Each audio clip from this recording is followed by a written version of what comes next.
Oi, meus amores! Tudo bem com vocês? Depois de muito tempo sem aparecer aqui no YouTube, voltei num cenário totalmente diferente, com uma camiseta sobre livros para falar sobre livros.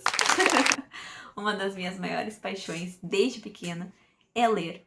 E eu achei que faltava um pouquinho desse pedacinho meu aqui no meu canal do YouTube. E para quem não me conhece, meu nome é Laura. Aqui você encontra vlog de viagem, vídeo de maquiagem, tutorial de make artística, resenha de produtos, um pouquinho de tudo. E agora nós também vamos ter este tema que são os livros. Uma coisa que eu amo. Mas antes de iniciar, se você ainda não me segue, não esquece de se inscrever aqui no canal, deixar o seu like, se quiser ativar o sininho também, assim você recebe notificação quando eu postar um vídeo novo. E se tiver a opção nova aqui embaixo de hypar, por favor, não deixe de hypar, que isso me ajuda muito, tá? Outras pessoas conhecerem também um pouquinho mais esse meu lado. Então eu vim trazer pra vocês as minhas leituras do ano de 2025. Em 2025, pessoal, eu li mais ou menos uns 12 livros, tá? Eu diria que foram uns 12 livros. E eu comecei o ano de 2025 lendo A Rainha do Nada, que é o último livro da trilogia do Príncipe Cruel. Inclusive ele tá aqui, ó, Príncipe Cruel, Rei Perverso, Rainha do Nada. Então eu iniciei o ano fechando uma trilogia com A Rainha do Nada. E essa trilogia, pessoal, trata de uma fantasia, né? Uma fantasia com personagens fortes, uma temática bem legal, assim, tem guerra, aventura, a personagem principal é muito corajosa, muito forte, realmente ela vai lá e enfrenta os demônios dela, entendeu? E este livro aqui foi o que eu mais gostei dos três. Mas assim, a minha expectativa quando eu peguei essa trilogia era romantasia, porque realmente é um gênero que eu adoro ler. E aí, nesse livro a gente não tem uma romantasia, embora tenha um romancezinho bem de leve, assim, daqueles que a gente olha e pensa, ah, eles se odeiam, mas eles também se amam, sabe? Mas enfim, esse foi o primeiro do ano, o melhor dos 3 livros da trilogia, é A Rainha do Nada, de Holly Black, tá? Depois da Rainha do Nada, eu peguei um livro em e-book para ler, que eu não tenho edição aqui, então eu vou deixar pra vocês uma foto, que foi A Última Casa, na Rua Needless. Eu não conhecia esse livro. Na verdade, a minha amiga comentou que tinha iniciado e eu pensei, por que não? Vamos ler juntas, né, pra gente conversar. No fim, ela abandonou o livro e eu peguei pra ler. E eu amei esse livro. Gente, eu não li nem a sinopse, eu só peguei ele pra ler numa viagem e fui lendo enquanto meu esposo ouvia. A gente acabou criando um ritual de eu ler e ele tem tipo um audiobook ao vivo. Eu adoro fazer isso em viagens. E aí eu leio, né, enquanto ele escuta, e esse foi um dos livros que nós fizemos isso, que foi A Última Casa da Rua Needless. Ele é um thriller. Pessoal, assim, eu não sei, eu sou meio amadora, assim, pra pegar plot de thriller, tá? E esse thriller, eu não esperava por nada. Eu não esperava por nada daquilo ali, eu nunca imaginei um cenário. Na hora que o plot estourou, eu fiquei, tipo, muito confusa, não entendi nada, até cair a ficha, eu fiquei, meu Deus do céu. Eu indiquei esse livro pra todo mundo, eu ficava falando sobre esse livro, eu fiquei falando sobre isso a semana inteira, foi um livro que me prendeu. Eu me arrepiei em várias cenas, me trouxe medo, uma ansiedade, uma angústia, pra saber o que era aquilo ali. Foi um livro muito legal mesmo, indico assim, ó, eu dei 5 estrelas na minha avaliação, se eu não me engano. E A Rainha do Nada, que eu esqueci de falar, eu acho que foi umas 4 estrelas. 4 estrelas pra Rainha do Nada e 5 estrelas pra Última Casa da Rua Needless. Depois da Última Casa na Rua Needless, eu tava nessa vibe de ler thriller. E aí eu peguei outro livro de suspense, né? Que era O Casal que Mora na Casa ao Lado ou Que Mora ao Lado. Eu não me lembro muito bem o nome do título, mas eu deixei aqui pra vocês. Eu não me lembro porque o livro foi tão insignificante pra mim que eu não me lembro nem o nome, né? Mas esse livro eu dei 2 estrelas, porque eu não gostei do desenvolvimento da trama. Esse foi outro livro que eu li junto com meu esposo, né? Eu li e ele escutou. E o plot foi entregue muito cedo. No final, o vilão do livro, não aconteceu nada com os vilões. No caso, uma pessoa tomou toda a culpa. Não gostei, sabe? Como eu disse, o plot foi entregue muito cedo. Num livro de suspense, o plot é o que segura. Não faz sentido tu entregar isso no início, sabe? Daí eu fiquei sem vontade de ler, era meio, sabe, sem graça, uma escrita meio... não sei, gente, eu não gostei desse livro aí. Se você leu e gostou, compartilha aqui comigo o seu ponto de vista. Na época eu lembro que eu li e não curti. Aí depois dele, eu li o seguinte. Eu li este livro aqui, ó, que eu tenho mais ou menos desde de 2019, não tenho certeza, vocês podem ver que ele tá bem usadinho. Eu emprestei ele, inclusive, antes de ler. Eu ganhei há um tempo atrás, que são 13 coisas que pessoas mentalmente fortes não fazem, da autora Amy Moore. Esse livro, ele vaga entre autoajuda e um pouco de psicologia. Ele é escrito por uma psicóloga, no caso a Amy é psicóloga, tá? E não tô falando bobagem, né? É, psicóloga terapeuta, isso mesmo. E aí ela cita aqui, no caso, 13 coisas que pessoas mentalmente fortes não fazem. E dentro de cada capítulo, ela desenvolve contando uma história. Por exemplo, assim, vamos para um tópico aqui, tá? Pra vocês entenderem mais ou menos o que eu tô tentando dizer, ó. Uma das coisas que pessoas mentalmente fortes não fazem, não tem medo de correr riscos. Aí ela inicia o capítulo contando uma história sobre algum paciente dela, sobre alguma passagem da vida dela, algo que aconteceu com ela. Enfim, ela explica isso daí. Aí ela esmiuça em vários subtópicos esse ponto-chave, né, que é não ter medo de correr riscos. E aí, no finalzinho de cada capítulo, o que ela faz? Ela bota o que ajuda, né? E o que não ajuda. No caso, o que sabota tu continuar tendo medo de correr riscos. E esse livro é muito fácil de ler, é muito legal, gente. Ele traz um embasamento científico ao mesmo tempo que ele te ensina coisas de uma forma leve. E eu gostei muito, inclusive avaliei ele com 5 estrelas, porque foi uma leitura bem legal, assim. Eu gostei e aprendi bastante com esse livro. Aí depois que eu li esse livro, eu peguei o Almanac Wicca de 2025. Esse aqui é um livrinho que tu carrega, assim, ao longo do ano. Ele fica na cabeceira, tá? Ele é curtinho. E assim, ele não é introdutório sobre a religião Wicca. Ele é literalmente um almanaque para te acompanhar durante o ano. Ele traz aqui o calendário do ano com as fases da lua, o signo em questão. Por exemplo, em 11 de setembro, o signo da lua era touro. A fase da lua era cheia, a cor azul marinho e o incenso de manjericão. O dias das rainhas do Egito. E aí ele cita aqui no calendáriozinho. Aí ele também traz o calendário da lua do ano e os sabás. Sobre as fases da lua ele ensina. Ele traz também meditações, o uso das pedras como forma medicinal, limpezas espirituais. Bom, aí depois que eu li o calendário Wicca, eu comecei a ler O Verão que Mudou a Minha Vida. Vou deixar aqui pra vocês também, porque eu li em e-book. Porque a série estava super, hiper, mega hypada. É uma série da Amazon Prime, inclusive, pra quem não sabe. Eu e minha amiga aqui vendo a última temporada. E aí nós duas, inclusive, resolvemos ler juntas esse livro aí, do Verão que Mudou a Minha Vida. Eu esperava muito mais. Foi um livro que eu avaliei com 3 estrelas. Eu achei, assim, meio vago demais, sabe? Pouco explicativo. Achei a série muito melhor.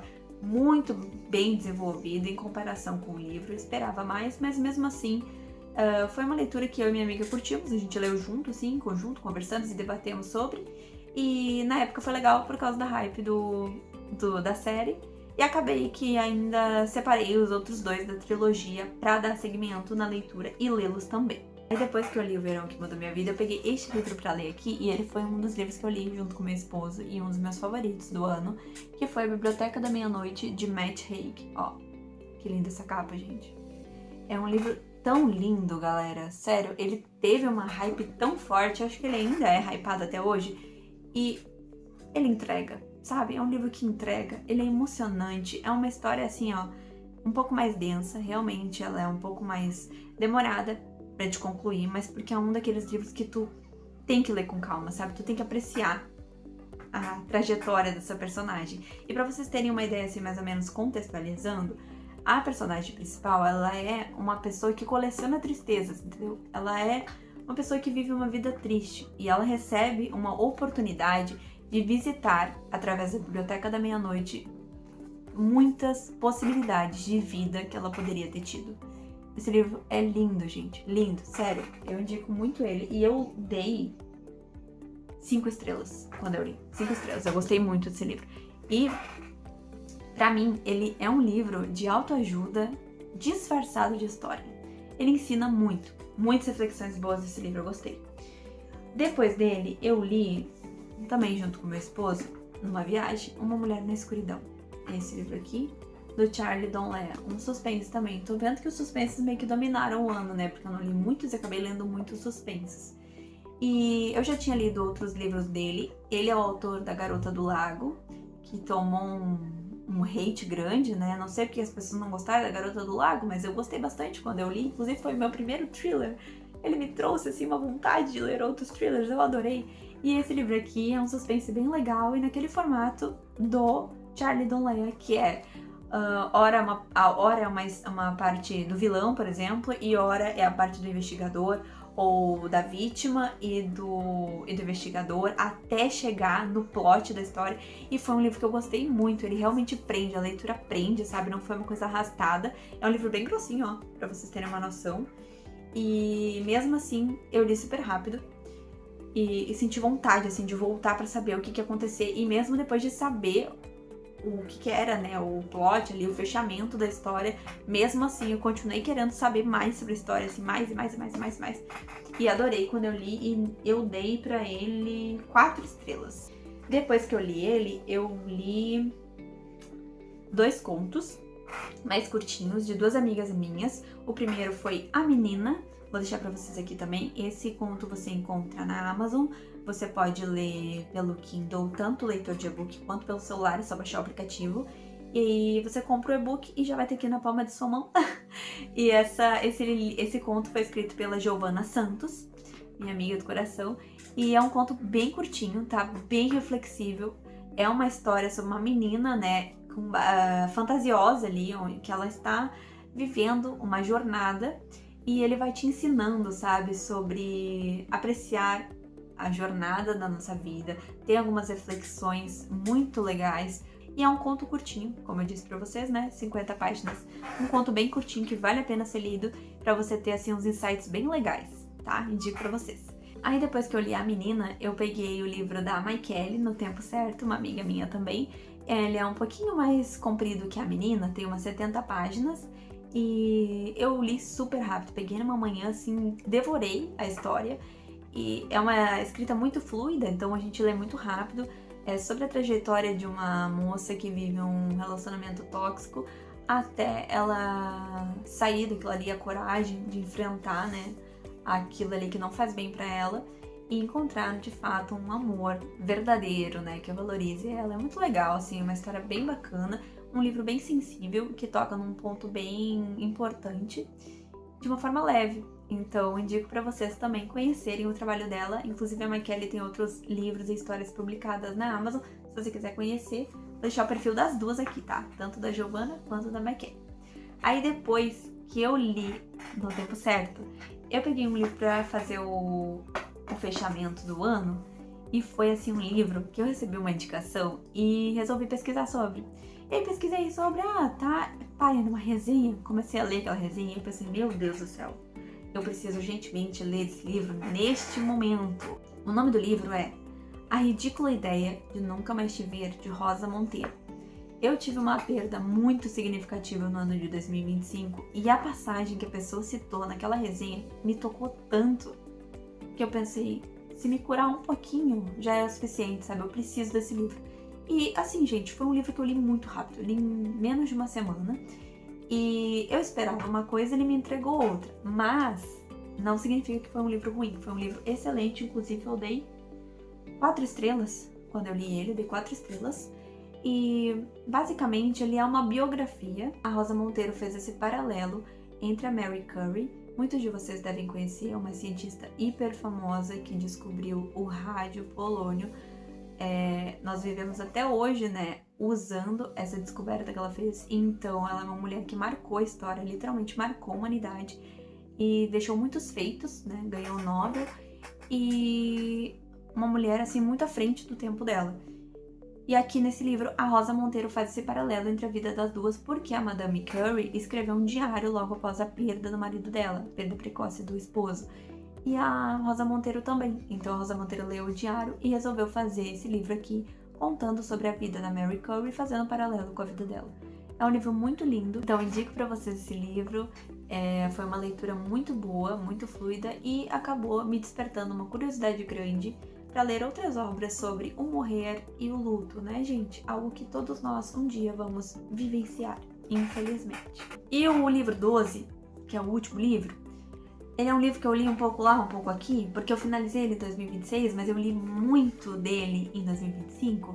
Se Esse Rosto Fosse Meu, de Francis Cha. É um livro que foge totalmente da minha zona de conforto de livros. Esse livro aqui, nós entramos, eu e meu esposo, na livraria e falei pra ele, escolhe um livro pra mim ler, e ele pegou esse aqui, aleatoriamente, tá? Uma edição da Dark Side muito linda.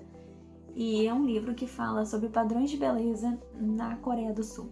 É um livro bem legal, assim, que trata sobre os padrões de beleza, sobre a busca incansável por um rosto que não é o seu, pra conseguir um emprego decente, um marido decente, essa pressão da sociedade que as mulheres coreanas sentem.